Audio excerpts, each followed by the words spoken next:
Hola! Hola! Hola, hola everyone. My name is Shenel Johns. And my name is Vuyo Sotashe. And we're both vocalists, Yes, singers. from New York. Originally from? From Connecticut, Jamaica. And I am based in New York with Shenel, but originally from South Africa.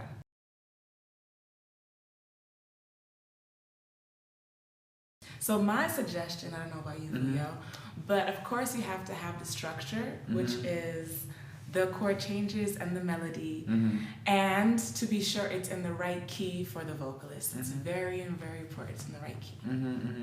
And I mean, if you look at a lot of the charts maybe that you find in the real book, like a lot of like the classic real book ways of arranging, they use many different tools, like first endings, second endings. It'll be helpful to go check those charts out, especially the ones where they include the lyrics, the chords, and the melody, and if there are any time signature changes in between to make that clear.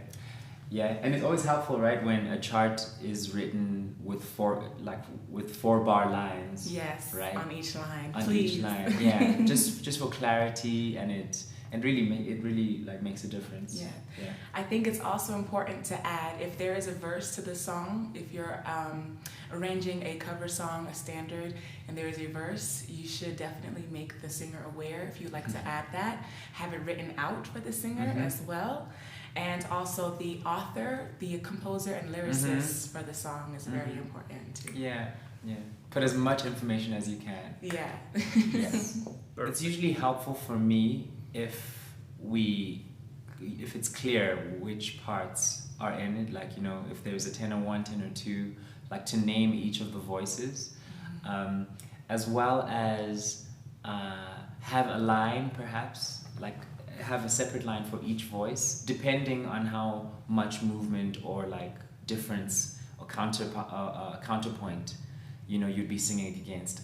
Sometimes it's nice to have two voices in one line, because then if there is a clear relationship between those melodies, you know. But usually I say to people, just give us each a line. If they are only for 4 voices or like 3 voices, because any more voices than that, it becomes a bit like difficult to read. So to treat it like a chart, like a lead sheet, but like give us each a line if you have 3 voices. Also, I would say avoid ledger lines as much as possible, because they're very difficult to sight read. So if you can use up, I would rather read the paper, read like multiple sheets of paper, than you try to, you know, put everything on one staff.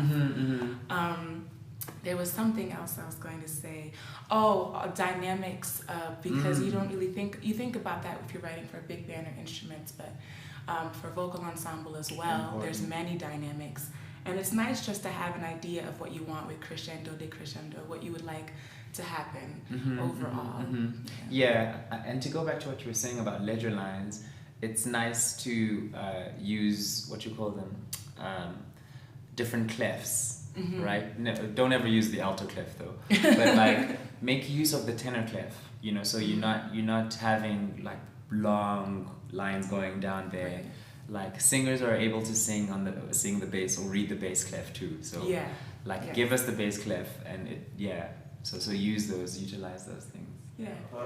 For me, I like less lines and just. Yeah, for choral, I would say it's the opposite. I would like it to be more truncated. But also, I would actually like to have, if I'm an alto singer in a choral part, I'd like to have the music for just the alto line, and also the music with all of the other parts. So that I can learn on my own what it is as it fits to the chords. Absolutely right, the chord changes as well. Please. If they're there. And then I could see how it fits with the other voices and what the other voices are doing. I found like if it's a choral piece as well, and there's a solo part in the choral piece, it's helpful to have like almost like a piano clef, and then the soloist clef. So to write all of like the choral parts, if you have a 4-part choir and a soloist, to write those within like what is supposed to a choir clef, a SATB clef, but it's 2. and then have like something. So just so you know everyone has a good reference of what everyone is doing, especially if it's like involves singers. You want to always know if you're a melodic instrument what like the other instruments are doing against you, you know, like you said earlier actually. So it's helpful for me. I like it that way. Yeah. Thank you so much. Thank you.